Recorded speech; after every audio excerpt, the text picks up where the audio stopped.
श्री हरिवंश महर्षि, आपके चरणों में कोटि कोटि प्रणाम। महर्षि, माता पिता ने बचपन से पढ़ने के लिए हॉस्टल में डाला था। वहां गलत संगति के कारण दोस्ती के साथ गंदी वीडियो देखना और ब्रह्मचर्य का नाश करना सीख लिया। कई सालों तक ऐसा ही चलता रहा। एक ऐसा भी समय आया कि रोज तीन तीन बार ब्रह्मचर्य नष्ट करा। भगवान शिव की कृपा से आपके सत्संग मिला और नाम की महिमा आपसे सुनी। बहुत प्रयास करने पर भी गंदी आदत तो छूट गई है, बट महीने में 3-4 बार ये क्रिया हो जाती है। महाराज जी, क्योंकि शरीर अभ्यास एकदम खराब हो गया। अभ्यास अभ्यास गलत अभ्यास। तो अभ्यास जैसे एक सप्ताह में आप वीर शक्ति का नाश का अभ्यास किए, अब उसकी क्षमता नहीं कि वो एक सप्ताह के ऊपर सह सके नस नाड़ियां, क्योंकि अभ्यास गलत कर लिया है। यदि आप कोई कुचेष्टा ना करें, आहार शुद्ध रखें और व्यायाम करें, थोड़ी देर प्राणायाम करें और भगवत चिंतन करें, तो ये अभ्यास जो पूर्वाभ्यास होगा, पर धीरे धीरे अंतराय बढ़ता चला जाएगा और फिर ठीक हो जाएगा। इसमें ज्यादा चिंता करने की जरूरत नहीं। बस कुचेष्टा ना करे, गंदी बात ना करे, गंदे दृश्य न देखे। एक हृदय में नाड़ी है जिसको कहते हैं मनोवाहा नाड़ी। जब हम गंदी बात देखते हैं, गंदा चिंतन करते हैं, तो जैसे दूध में घी विराजमान रहता है, मंथन से निकलता है, ऐसे ही पूरे शरीर में वीर शक्ति विराजमान है। उसके लिए कोई थैली नहीं, जैसे पित्त की थैली है, कैसे वीर की थैली, ऐसा नहीं है, पूरे शरीर में है वो। और वो जहां मनोवाह नाड़ी गंदा चिंतन हुआ, तहां वो पूरे शरीर से मथ करके अब वो क्रिया करो या न करो, वो सोते समय स्वप्न दोष में या ऐसे बहुत जोर लगा के लोग शंका की, वो बाहर हो गए। इससे बहुत दुर्दशा हो गई नौजवानों की। आप ही नहीं है, ऐसे लाखों नौजवान हैं। मतलब हम कैसे बताएं कि 12-13 वर्ष की बच्चे की अवस्था है और वो इस रोग का शिकार है। गलत बच्चों का संग, मोबाइल आजकल सबके हाथ में, तो वो गंदे दृश्य, गंदी बातें। अब अगर संभाल सके तो संभाल सके, नहीं ये कोरोना से भी खतरनाक रोग है।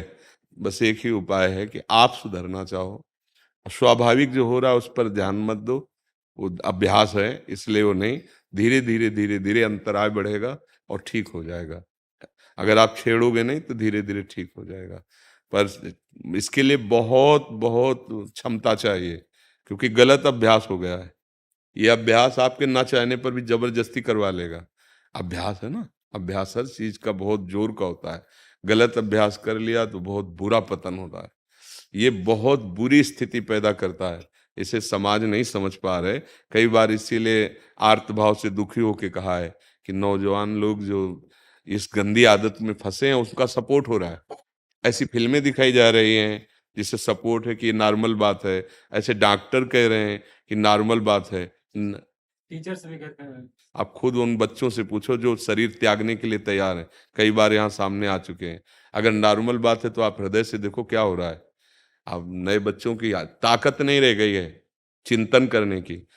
इतना नकारात्मक सोच आ चुकी है कि जीवन से निराश हो रहे हैं। ये अब कैसे उन मास्टर को कहे, कैसे उन डॉक्टर को कहे, कैसे उन लोगों को कहे कि हमारी नई पीढ़ी को बर्बाद करने के लिए एक ये सपोर्ट वाली बात की नहीं, नॉर्मल है ये बात। ऐसे कैसे नॉर्मल है? जो जीवनी शक्ति है उसका सर्वनाश किया जा रहा है, नॉर्मल बात है? हमारी तो समझ में आ रही कि कैसे तुम डॉक्टर हो, कैसे तुम मास्टर हो। डॉक्टर और मास्टर का मतलब एक माँ और पिता जैसा प्यार, वो मरीज के लिए, वो अपने विद्यार्थी के लिए। तुम अपने बच्चे का नाश कर रहे हो और कह रहे हो नॉर्मल बात है। अरे उसको 20-25 वर्ष का संयम पूर्वक होने दो, फिर गृहस्थी में जाए, पाणी ग्रहण संस्कार ब्याह आदि करके, तो एक संयम का बर्ताव होता है। कई बार हमने कहा जैसे गेहूं की फसल है, अभी उसमें बाली नहीं आई है, वो आप काट लीजिए, क्या आएगा? कुछ नहीं, बुश भी पूरा तैयार नहीं होगा। ऐसे ही अभी आपकी अवस्था परिपक्व हुई नहीं, अभी वीर परिपक्व हुआ नहीं, आप गंदे आचरणों में उतर गए, तो न संतान लायक रह गए, न गृहस्थी लायक रह गए। जीवन एकदम एकदम उजड़ा, उदास, निराश, एकदम क्लेश, अशांति में भावना बन जाएगी। देखो ना, नए नए बच्चों की दुर्दशा हो रही है। तो अभी संभाल लो बच्चा, अभी तो संभलने के चांस है। बकाया है बहुत खतरनाक। जिसने अपना लिया इस, उसको सुधरना बहुत ही कठिन है। भगवान का नाम, भगवान का आश्रय, भक्तों का संग, सोई बच सकता है, नहीं तो बहुत कठिन। छोटे छोटे बच्चे, इसके छोटे छोटे बच्चे शिकार हो रहे हैं।